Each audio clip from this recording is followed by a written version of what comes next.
Here's another Woj bomb. The Lakers' first offer to the Pelicans for Anthony Davis. LA offered Lonzo Ball, Kyle Kuzma, Rajon Rondo, Michael Beasley, and a first-round pick. Who you do not see listed there is one Brandon Ingram. So a lot of moving parts in this Anthony Davis trade saga.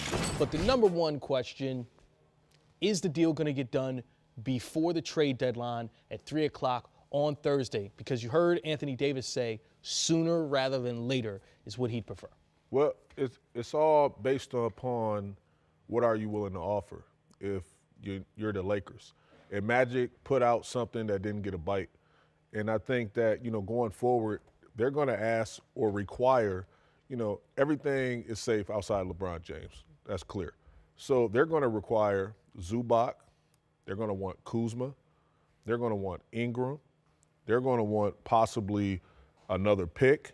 And they probably even say throw in Josh Hart. So when you ask for pretty much the whole young nucleus, the whole young foundation, and obviously Ball also, they're going to want all those pieces acquired in this situation. And, I was able to talk to a source very close to this situation.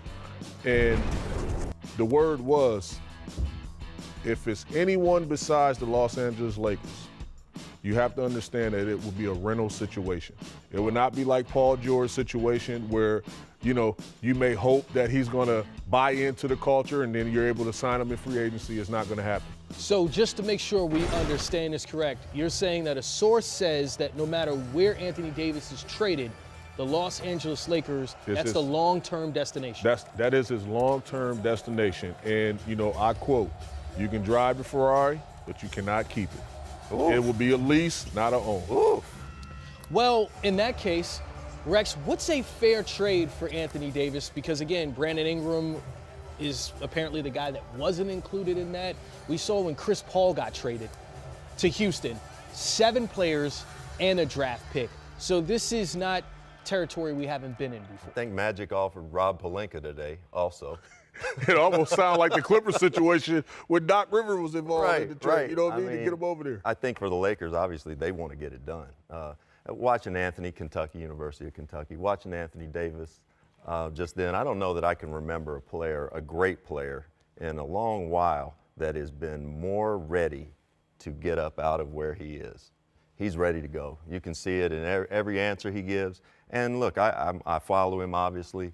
From his college days. I'm a fan. He's a guy who sacrificed. He sacrificed when DeMarcus went in there. He plays winning basketball. He knows how to do that, and I think he's ready to get back to that. He's given a lot to this franchise, and I think he's just ready to go. Here's my thing, and this is why I get upset, because so many times people say, well, he's bailing out on the organization. That's not the case here. When you have an individual who's 25 in the prime, and I want the viewers and the listeners to understand this and hear this well and see this as I'm telling it to you. If you're 25 years old, just put yourself in this kid's situation. Where would you want to be? It's a couple organizations around the association that get it right. And we're talking about money and all-stars and all that. All the personal accomplishments is amazing.